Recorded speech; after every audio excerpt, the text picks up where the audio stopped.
Assalamualaikum warahmatullahi wabarakatuh. Waalaikumsalam Warahmatullahi wabarakatuh. Perkenalkan, nama saya Amelia Wahyu Oktaviani. Saya dari Stikes Harapan Bangsa. Pada kesempatan kali ini saya akan menjelaskan tentang sanitasi dan kesehatan. Yang pertama, kesehatan adalah keadaan sehat dan aman secara fisik, mental, dan sosial. Sedangkan kebersihan adalah keadaan bebas dari kotoran termasuk diantaranya debu, sampah, dan bau. Perilaku hidup sehat. Perilaku hidup sehat adalah semua perilaku kesehatan yang dilakukan atas kesadaran sehingga anggota keluarga atau keluarga dapat menolong dirinya sendiri di bidang kesehatan dan berperan aktif dalam kegiatan-kegiatan kesehatan di masyarakat. Hal-hal yang perlu dilakukan untuk perilaku hidup sehat yaitu menjaga pola makan. Makanan seimbang adalah pilihan makanan keluarga yang mengandung semua zat gizi yang diperlukan masing-masing anggota keluarga dalam jumlah yang sesuai dengan kebutuhan dan bebas dari pencemaran. Yang kedua, melakukan olahraga. Olahraga yang dilakukan tidak harus olahraga yang berat, bisa hanya dengan berjalan-jalan atau memilih satu bidang olahraga yang digemari. Kemudian yang ketiga, tidak merokok dan tidak minum minuman beralkohol. Meskipun efek dari merokok dan minuman beralkohol tidak dirasakan secara langsung, tapi dalam jangka panjang dapat merusak organ vital tubuh. Yang keempat, mengurangi penggunaan kendaraan bermotor dengan berjalan kaki atau menggunakan sepeda. Ketika menggunakan sepeda atau berjalan kaki untuk menuju sekolah atau tempat latihan PMR, maka sangat banyak manfaat yang akan dirasakan setelah terbiasa melakukannya. Yang kelima, menjaga kebersihan kamar mandi, tempat cuci, dan toilet. Kebersihan MCK sangat perlu diperhatikan, mengingat kondisinya yang lembab, maka dapat menjadi sarang perkembangbiakan penyakit. Yang keenam, pembuangan sampah dan limbah keluarga. Agar sampah dan limbah keluarga tidak mengganggu kenyamanan dan menimbulkan penyakit, maka sebaiknya membuang sampah pada tempatnya. Pembuangan limbah keluarga harus diperhatikan dan harus dipastikan mengalir ke sistem drainase atau penyaluran limbah di kompleks tempat tinggal. Kemudian pisahkan sampah organik dan anorganik sehingga dapat didaur ulang. Kebersihan diri. Kebersihan diri adalah tindakan untuk memelihara kebersihan dan kesehatan seseorang untuk memperoleh kesejahteraan fisik dan psikis yang optimal. Hal-hal yang perlu dilakukan untuk menjaga kebersihan diri yaitu dengan pertama mencuci tangan menggunakan sabun. Sebagian besar infeksi bisa terjadi ketika kita menyentuh makanan atau mulut dalam kondisi tangan yang kotor, sehingga mencuci tangan dengan sabun merupakan salah satu cara menjaga kebersihan diri agar terhindar dari infeksi penyakit. Yang kedua, menyikat gigi pagi dan malam hari. Untuk mencegah terjadinya bau mulut, plak pada gigi, dan infeksi pada gigi lainnya, kita perlu secara rutin menyikat gigi setidaknya 2 kali dalam sehari. Yang ketiga, menjaga kebersihan pakaian. Pakaian yang kotor harus dicuci dengan deterjen sampai bersih sebelum digunakan kembali. Dan dianjurkan untuk menggantung pakaian yang telah dicuci di bawah sinar matahari hingga kering. Yang keempat, mandi setiap hari. Mandi dengan sabun membantu kita untuk mengangkat sel-sel kulit mati, bakteri, serta penumpukan minyak pada kulit. Idealnya, kita mandi sebanyak 2 kali sehari. Yang kelima, memastikan rumah selalu bersih. Dengan rajin membersihkan rumah, debu dan kuman tidak akan mudah menumpuk, sehingga kita dan orang-orang di rumah dapat terhindar dari risiko terkena penyakit. Kebersihan lingkungan. Kebersihan lingkungan merupakan keadaan lingkungan yang bebas dari segala macam kotoran, limbah, maupun sampah yang dapat menjadi sarang penyakit. Hal-hal yang dapat dilakukan untuk menjaga kebersihan lingkungan yaitu yang pertama mulai dari lingkungan rumah terlebih dahulu, yaitu dengan menjaga kebersihan rumah dan halaman, minimal dibersihkan 1 hari 2 kali. Yang kedua, mendaur ulang. Ada banyak jenis sampah yang akan mengotori lingkungan sekitar yang sebenarnya bisa didaur ulang dengan baik. Misalnya kaleng bekas bisa dirubah menjadi sebuah pot bunga dan kita juga bisa menghiasnya sehingga lebih menarik. Ini akan menjadi hal positif yang dibandingkan membiarkannya menjadi sampah yang menumpuk. Ketiga, pembuatan pupuk kompos. Pupuk kompos bisa dibuat dari sampah organik. Daripada membiarkannya terbengkalai dan membusuk hingga menimbulkan bibit penyakit, lebih baik jika diolah menjadi pupuk kompos yang berguna bagi pertanian dan perkebunan. Yang keempat, tidak membuang sampah sembarangan. Jangan membiarkan sampah bertebaran di mana-mana tanpa peduli untuk membuangnya di tempatnya. Sampah yang dibiarkan berserakan akan menjadi sarang penyakit. Kemudian, yang kelima, penghijauan. Dengan banyaknya pepohonan yang ada, maka lingkungan akan menjadi semakin bersih dan asri. Tanaman yang akan mendaur ulang udara yang tidak sehat menjadi lebih sehat, sehingga lebih mudah mendapatkan pasokan udara yang bersih. Yang keenam, sosialisasi. Melakukan penyuluhan atau sosialisasi adalah hal yang sangat diperlukan agar orang-orang mengetahui bagaimana pentingnya upaya menjaga kebersihan lingkungan.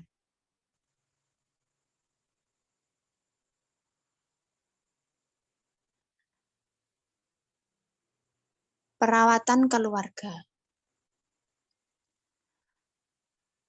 Perawatan keluarga adalah perawatan yang dilakukan oleh anggota keluarga itu sendiri dengan menggunakan alat-alat yang ada di lingkungan keluarga yang sifatnya sederhana tetapi hasilnya cukup memuaskan. Tujuan adanya perawatan keluarga adalah yang pertama untuk meringankan keadaan si korban, yang kedua mempercepat upaya penyembuhan, yang ketiga memperkecil penularan, yang keempat mendidik anggota keluarga untuk berhemat, yang kelima membiasakan hidup sehat. Fungsi perawatan keluarga. Ada 5, yaitu yang pertama pengamatan terhadap penderita. Yang kedua, tindakan perawatan. Yang ketiga, tindakan pengobatan. Yang keempat, pencatatan. Yang kelima, penyuluhan kesehatan.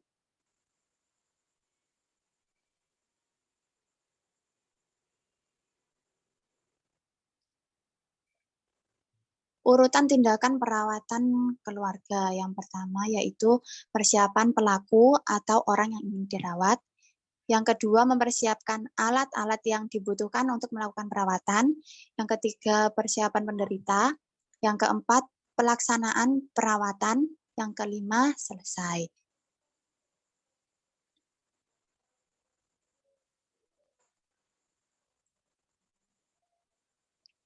Hal-hal yang dilakukan dalam perawatan keluarga, yaitu satu, membersihkan tempat tidur si penderita atau orang yang sakit tersebut.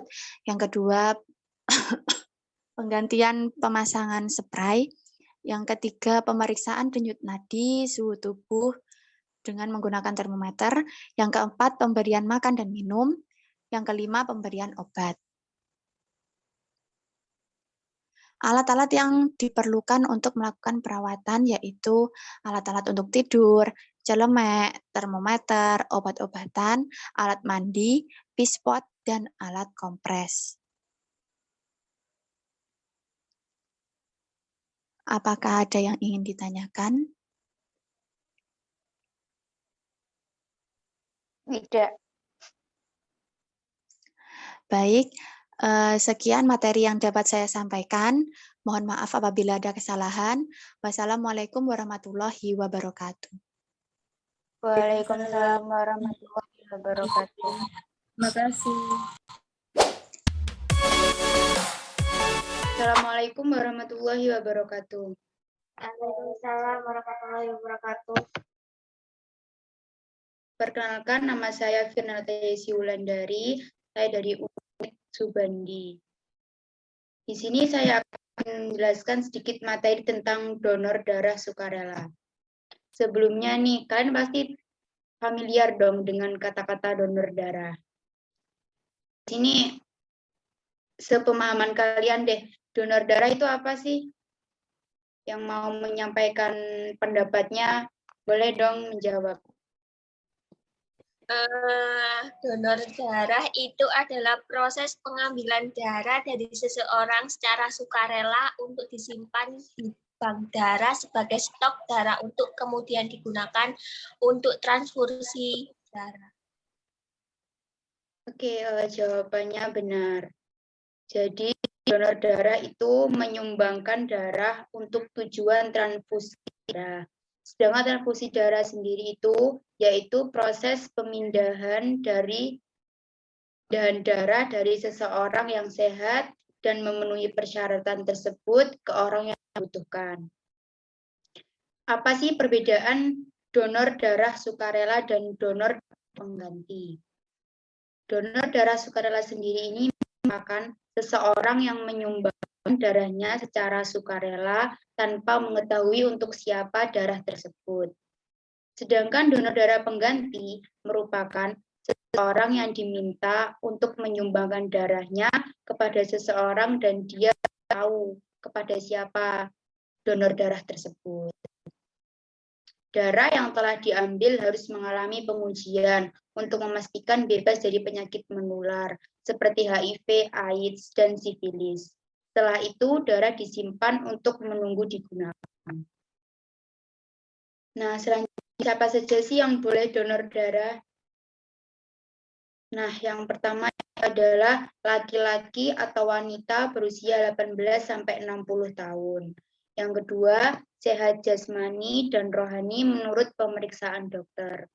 Yang selanjutnya yaitu berat badan minimal 45 kg, kadar hemoglobin minimal 12,5 gram, terus tidak menderita penyakit beresiko tinggi seperti HIV/AIDS, hepatitis, sifilis, jantung, hati, paru-paru, ginjal, kencing manis, kanker, atau penyakit kulit kronis. Terus, selanjutnya yaitu bagi wanita yang sedang haid atau hamil ataupun menyusui, diperkenankan untuk mendonorkan darahnya. Next. Ayo kita menjadi donor darah sukarela. Manfaatnya apa aja sih? Ada yang tahu nggak? Manfaatnya menjaga kesehatan jantung, meningkatkan produksi sel darah merah, bisa menurunkan berat badan, bisa menurunkan resiko kanker juga. Seperti itu. Ya, betul sekali. Banyak sekali manfaat dari donor darah ini. Selain kita bisa sehat, kita juga mendapat kepuasan batin karena darah yang disumbangkan dapat menyelamatkan jiwa seseorang yang sedang membutuhkan. Yang selanjutnya yaitu bagaimana menjadi pendonor darah. Yang pertama yaitu calon donor datang ke unit transfusi darah terdekat. Yang kedua yaitu calon donor mengisi formulir donor darah yang berisi identitas atau riwayat kesehatan yang telah diperiksa. Yang ketiga yaitu petugas memeriksa kesehatan calon donor sesuai syarat yang telah ditentukan. Yang keempat yaitu asisten transfusi darah yang terampil dan berpengalaman akan mengambil darah calon donor sehingga pengambilan darah dapat berlangsung dengan cepat dan aman. Yang terakhir yaitu calon donor mendapatkan kartu tanda anggota donor darah. Kartu ini sebagai bukti bahwa pendonor telah mendonorkan darahnya. Ingat, setelah 2-3 bulan datang kembali ke unit transfusi darah untuk donor darah kembali. Selanjutnya yaitu bagaimana peran PMR Wira, karena sasaran kita kali ini yaitu di peran PMR Wira. Nah, sebelumnya nih, kalian tahu nggak sih PMR Wira itu di jenjang PMR apa? SMA. Ya, benar sekali.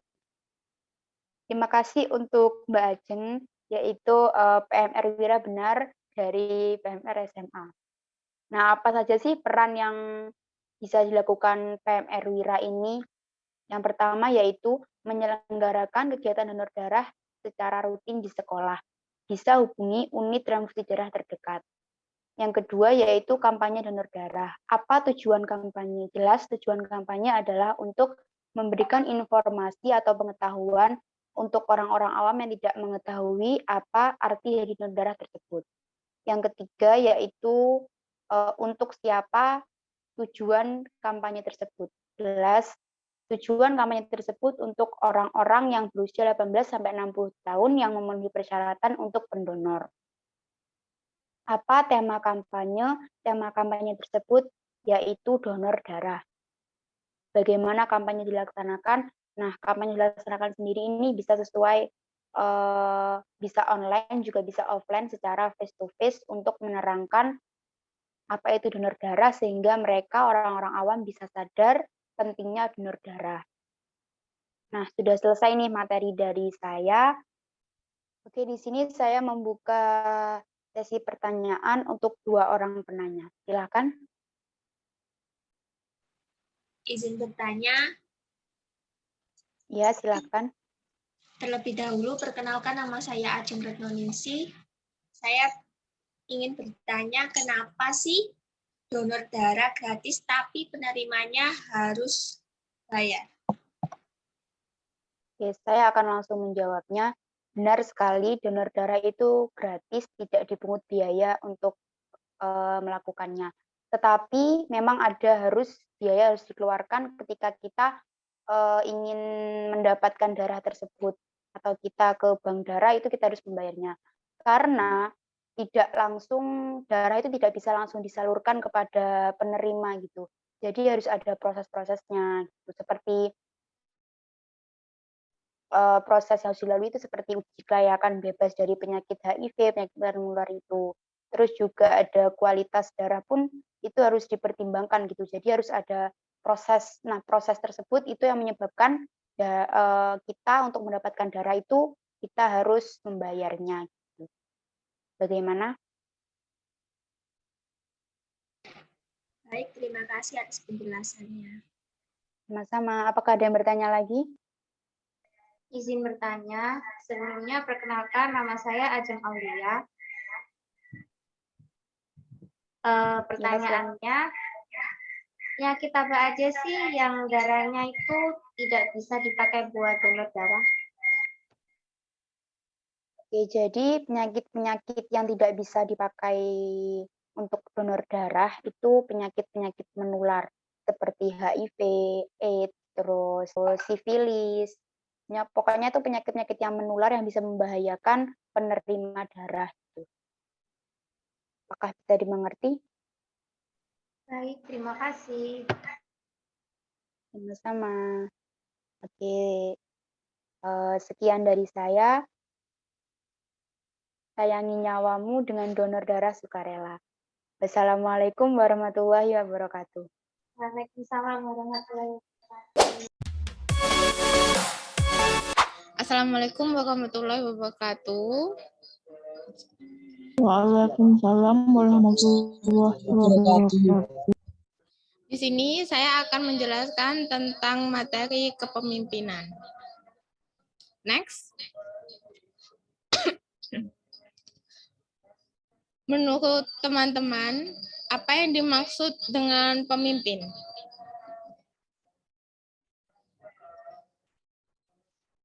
Ada yang bisa ngasih jawaban?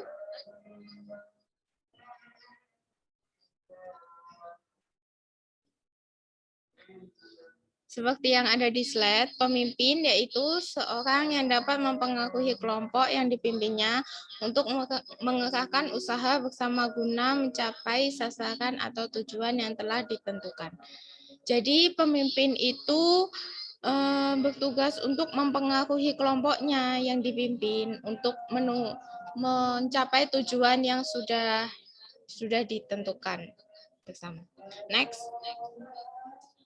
Dan yang dimaksud kepemimpinan yaitu kepribadian seseorang tersebut yang menyebabkan sekelompok orang lain mencontoh atau mengikutinya. Atau juga bisa kepribadian yang memancarkan pengaruh wibawa sedemikian rupa sehingga sekelompok orang mau melakukan apa yang dikehendakinya. Jadi seperti mempengaruhi anggotanya. Next.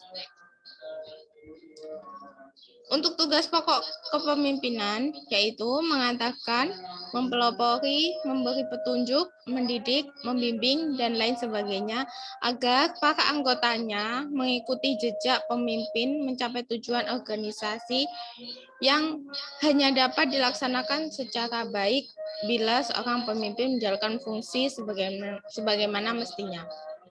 Maksudnya, ketika seorang pemimpin itu melakukan tugasnya sesuai fungsinya atau melakukan tugasnya sebagaimana mestinya, mempengaruhi, mempelopori, memberi petunjuk kepada anggotanya, maka anggotanya juga akan mengikuti pemimpin tersebut untuk mencapai tujuannya. Next. Fungsi kepemimpinan. Fungsi kepemimpinan ada 7. Yang pertama, fungsi perencanaan. Fungsi perencanaan sendiri yaitu seorang pemimpin perlu membuat perencanaan yang menyeluruh bagi organisasi dan diri sendiri, selaku penanggung jawab tercapainya tujuan organisasi. Yang kedua, fungsi memandang ke depan. Seorang pemimpin yang senantiasa memandang ke depan berarti akan mampu meneropong apa yang akan terjadi, serta selalu waspada kepada segala kemungkinan. Yang ketiga, fungsi pengembangan loyalitas. Pengembangan kesetiaan ini tidak saja di antara anggota, tetapi juga untuk para pemimpin tingkat rendah dan menengah dalam organisasi. Yang selanjutnya, fungsi pengawasan. Fungsi pengawasan sendiri merupakan fungsi pemimpin untuk senantiasa meneliti kemajuan pelaksanaan rencana. Untuk fungsi pengambil keputusan, pengambilan keputusan merupakan fungsi kepemimpinan yang tidak mudah dilakukan.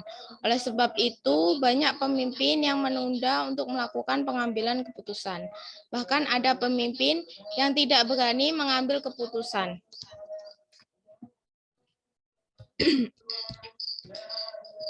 Yang selanjutnya, fungsi pemeliharaan. Fungsi pemeliharaan yaitu mengupayakan kepuasan batin bagi pemeliharaan dan pengembangan kelompok untuk kelangsungannya. Untuk fungsi menjalankan tugas, pemimpin harus konsisten menjalankan tugas dan tanggung jawabnya untuk mencapai tujuan yang ditetapkan. Next. Selanjutnya ada tipe kepemimpinan.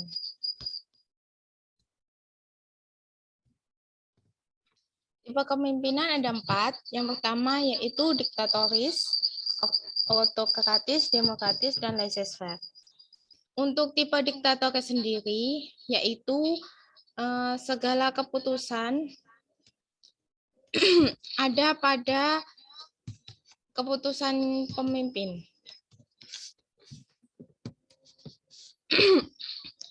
Dengan cara menggertak atau menguasai. Jadi para anggota itu di bawah tekanan pemimpin. Untuk tipe autokratis hampir sama dengan diktatoris, akan tetapi tidak dengan cara menggertak atau menguasai. Yang ketiga, tipe demokratis, yaitu berdasarkan pada desentralisasi kekuasaan, seperti yang sudah diketahui yang ada di negara kita. Yang keempat yaitu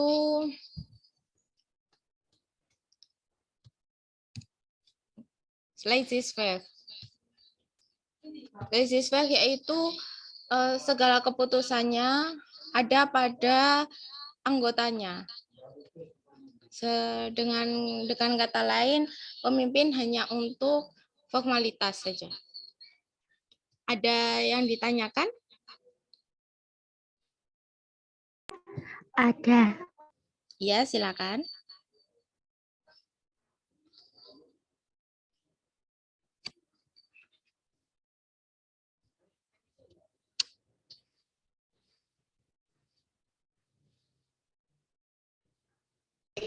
Izin bertanya ya, Kak. Ya. Apakah efektif jika seorang pemimpin itu hanya menggunakan satu tipe saja dalam kepemimpinannya? Oke. Terima kasih. Oke, baik. Terima kasih.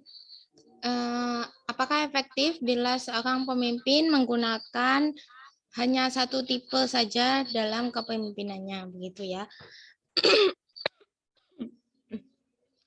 Saya jawab ya. Seorang pemimpin itu diharapkan dapat menampilkan gaya kepemimpinan atau tipe kepemimpinan dalam segala situasi, tergantung kondisi dan situasinya maksudnya. Serta bagaimana dengan anggota yang dipimpinnya. Jadi, seorang pemimpin itu jika hanya menggunakan satu tipe saja, saya rasa itu kurang efektif. Gitu.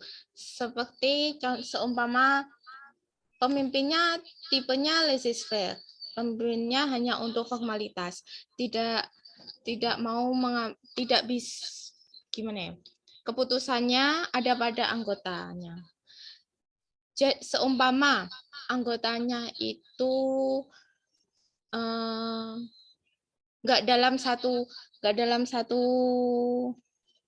pemikiran, satu tujuan, pemimpinnya itu dibutuhkan dengan tipe otokratis ataupun tipe diktatoris yang keputusan ada pada pemimpin sepenuhnya gitu. Terima kasih atas pertanyaannya. Ada yang ditanyakan lagi? Tidak ada, Kak. Cukup. Sudah? Baiklah, kalau begitu itu saja yang bisa saya sampaikan. Terima kasih atas waktunya. Saya akhiri. Wassalamualaikum warahmatullahi wabarakatuh. Waalaikumsalam warahmatullahi wabarakatuh. Assalamualaikum warahmatullahi wabarakatuh. Di sini saya ingin memberikan sedikit materi tentang HIV/AIDS. Ada beberapa penjelasan yang akan saya paparkan hari ini, yaitu pertama pengertian HIV/AIDS, yang kedua bagaimana cara tertularnya HIV/AIDS dan apa yang faktor apa yang tidak dapat menyebabkan HIV/AIDS. Yang pertama yaitu HIV/AIDS. HIV/AIDS yaitu HIV adalah jenis virus yang menyerang sistem kekebalan tubuh sehingga daya tahan tubuh menurun. AIDS sendiri yaitu sekumpulan gejala yang disebabkan oleh menurunnya sistem kekebalan tubuh. HIV itu virusnya, AIDS itu jenis penyakitnya. Nah, ini sebelum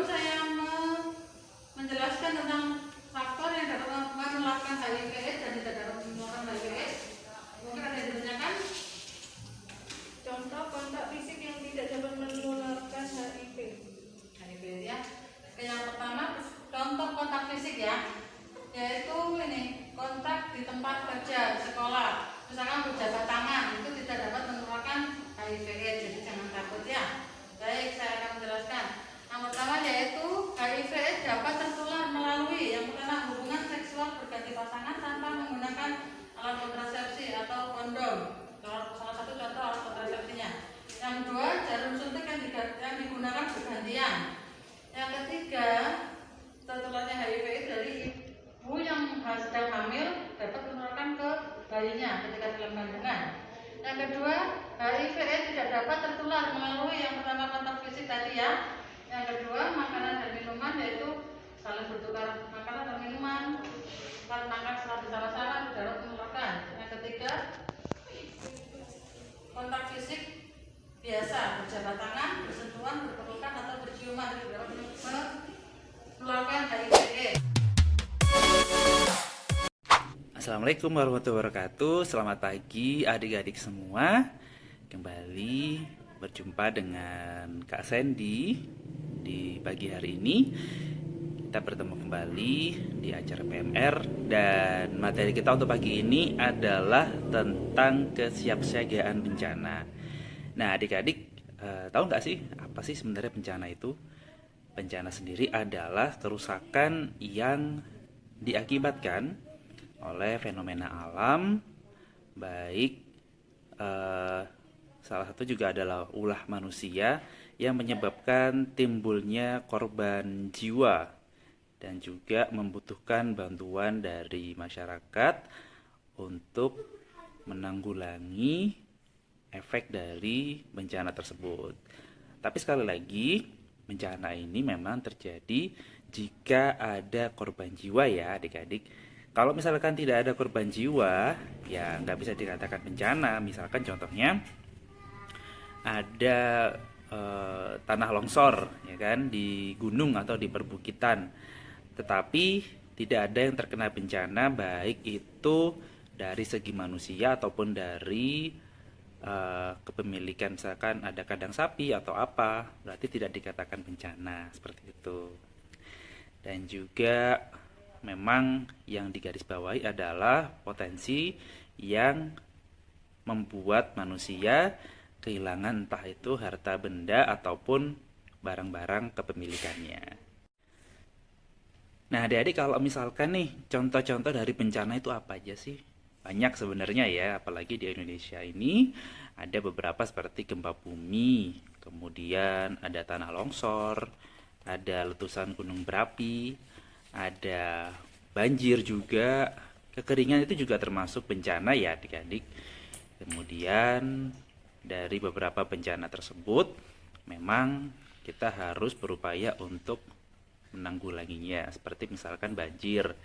Banjir, cara yang paling mudah mungkin ya adalah dengan mengedukasi masyarakat agar tidak membuang sampah sembarangan. Kemudian jika tanah longsor, kita harus menggalakkan reboisasi. Terus kemudian jika banjir jika letusan gunung berapi memang sewaktu-waktu bisa terjadi, tetapi ada tanda-tanda yang bisa kita lihat baik dari gunungnya itu sendiri, yaitu yang terlihat ya. Assalamualaikum warahmatullahi wabarakatuh. Perkenalkan, nama saya Septia Arum Auliaul Maghfirah. Saya dari Stika Sarapan Bangsa. Di sini saya akan menjelaskan tentang pergerakan palang merah dan bulan sabit merah. Gerakan palang merah dan bulan sabit merah merupakan jaringan kemanusiaan internasional yang terbesar di dunia. Misinya adalah untuk meringankan penderitaan manusia, melindungi kehidupan dan kesehatan, serta menjunjung tinggi hak martabat manusia, terutama pada saat konflik bersenjata dan keadaan darurat lainnya. Sejarah gerakan palang merah dan bulan sabit merah internasional, tepatnya pada tanggal 24 Juni tahun 1859 di Solferino, sebuah kota kecil yang terletak di dataran rendah Provinsi Lombardi, sebelah utara Italia. Berlangsung pertempuran sengit antara prajurit Prancis dan Austria. Pertempuran berlangsung sekitar 16 jam dan melibatkan 320.000 orang prajurit yang menelan puluhan ribu korban tewas dan luka-luka. Sekitar 40.000 orang meninggal dalam pertempuran tersebut. Akibat dari peperangan dengan pemandangan yang sangat mengerikan itu, seorang pengusaha berkebangsaan Swiss yang kebetulan lewat dalam perjalanannya untuk menemui Kaisar Napoleon III guna untuk melakukan pembicaraan tentang bisnis mereka, menggugah, yakni seorang Henry Dunant, pada tahun 1828. Setelah menyaksikan pemandangan yang sangat mengerikan akibat pertempuran itu, membuat kesedihannya muncul dan lupa akan tujuan awalnya untuk bertemu kaisar tersebut. Kemudian Henry Dunant punya inisiatif untuk mengumpulkan para warga sekitar di desa tersebut untuk membantu korban-korban yang luka-luka serta korban tewas yang dibiarkan mati di tempat karena pelayanan medis yang kurang terpenuhi dan fasilitas yang tidak memadai. Kemudian Henry Dunant mengeluarkan kata-kata bijaknya, yakni adalah Siamo tutti fratelli, kita semua adalah saudara. Yang kemudian kata-kata tersebut membuka semua hati para relawan untuk melayani para semua korban, baik kawan ataupun lawan.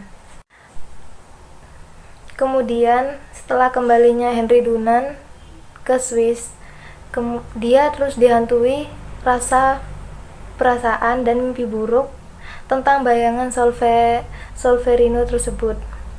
Dan kemudian dia berniat menulis sebuah buku yang diterbitkannya dan dibiayai sendiri oleh Henry Dunant tersebut.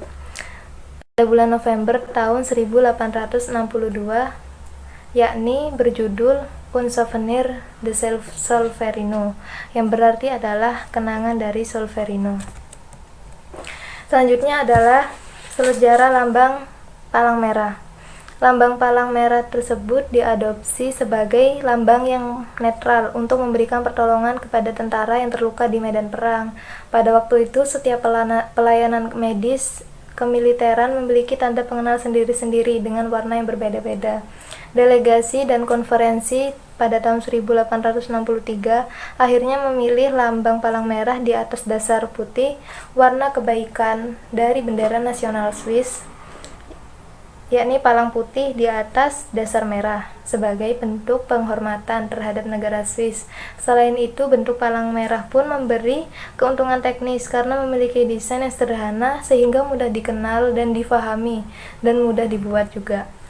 Selanjutnya pada tahun 1863, konferensi internasional bertemu di Jenewa dan sepakat mengadopsi lambang palang merah sebagai tanda pengenal. 1864, lambang palang merah di atas dasar putih tersebut diakui sebagai tanda pengenal pelayan tenaga medis angkatan bersenjata. Ini adalah sejarah lambang bulan sabit merah.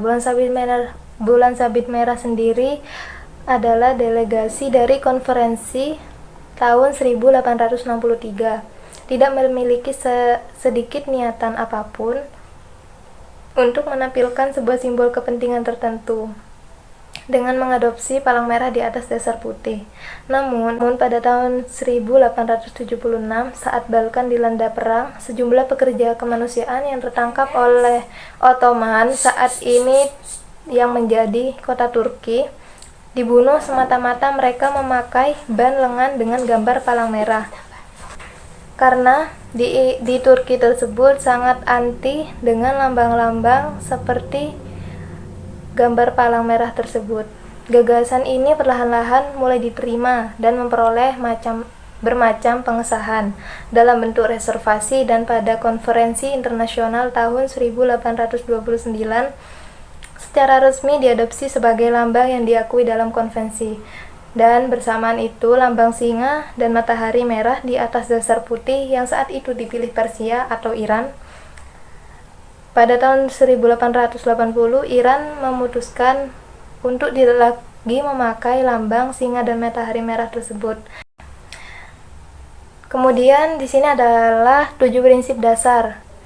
Yang pertama adalah prinsip kemanusiaan, yakni gerakan palang merah dan bulan sabit merah internasional yang didirikan berdasarkan keinginan untuk memberi pertolongan tanpa membedakan korban yang terluka di dalam peperangan, mencegah dan mengatasi penderitaan sesama manusia. Palang merah menumbuhkan saling pengertian, persahabatan, kerjasama. Gerakan palang merah dan bulan sabit merah internasional yang didirikan berdasarkan keinginan untuk memberi pertolongan tanpa membedakan korban yang terluka di dalam peperangan, mencegah dan mengatasi penderitaan sesama manusia. Palang Merah menumbuhkan saling pengertian, persahabatan, kerjasama, dan perdamaian abadi bagi sesama manusia. Selanjutnya adalah prinsip kesamaan. Gerakan ini tidak membuat perbedaan atas dasar kebangsaan, kesukuan, agama, ataupun pandangan politik lainnya. Tujuannya yakni semata-mata fokus untuk mengurangi penderitaan manusia sesuai dengan kebutuhannya, serta mendahulukan keadaan yang paling parah daripada keadaan yang biasa-biasa saja. Selanjutnya adalah prinsip kenetralan ini bertujuan untuk memberi kepercayaan dari semua pihak. Selanjutnya adalah prinsip kemandirian. Gerakan ini bersifat mandiri. Perhimpunan nasional di samping membantu pemerintahnya dalam bidang kemanusiaan, juga harus mentaati peraturan negaranya, yakni harus selalu menjaga otonominya sehingga bisa berjalan sesuai dengan prinsip-prinsip gerakan ini.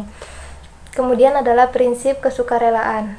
Gerakan ini adalah gerakan pemberi bantuan sukarela yang tidak mementingkan diri sendiri. Ini adalah prinsip kesukarelaan. Gerakan ini adalah gerakan pemberi bantuan sukarela tanpa ingin meminta imbalan apapun, yang tidak mementingkan diri sendiri oleh keinginan untuk mencari keuntungan apapun, entah itu bersifat individual ataupun kelompok. Selanjutnya adalah prinsip kesatuan. Di dalam suatu negara hanya ada satu himpunan Palang Merah dan Bulan Sabit Merah, tanpa ada cabang-cabang organisasi lainnya. Dan Palang Merah serta Bulan Sabit Merah itu sendiri terbuka untuk semua orang dan melaksanakan tugas kemanusiaan di wilayah manapun. Selanjutnya adalah prinsip kesemestaan. Gerakan Palang Merah dan Bulan Sabit Merah Internasional ini bersifat semesta, yakni mempunyai satu tanggung jawab yang sama. Selanjutnya adalah kegiatan kepalang merahan. Yang pertama, pengumpulan bantuan di sekolah untuk korban bencana. Selanjutnya adalah bakti sosial dengan kunjungan ke rumah sakit atau panti asuhan, panti jompo untuk memberikan edukasi tentang pentingnya perawatan keluarga serta pentingnya melakukan kebersihan lingkungan untuk menjaga diri kita dari sebuah ancaman penyakit. Selanjutnya adalah melakukan pertolongan pada korban yang terkena musibah atau apapun itu, di mana saja dan tidak mengenal siapapun. Selanjutnya adalah melakukan transfusi darah ataupun donor darah. Baik, sekian presentasi dari saya. Kurang lebihnya mohon maaf. Wassalamualaikum warahmatullahi wabarakatuh.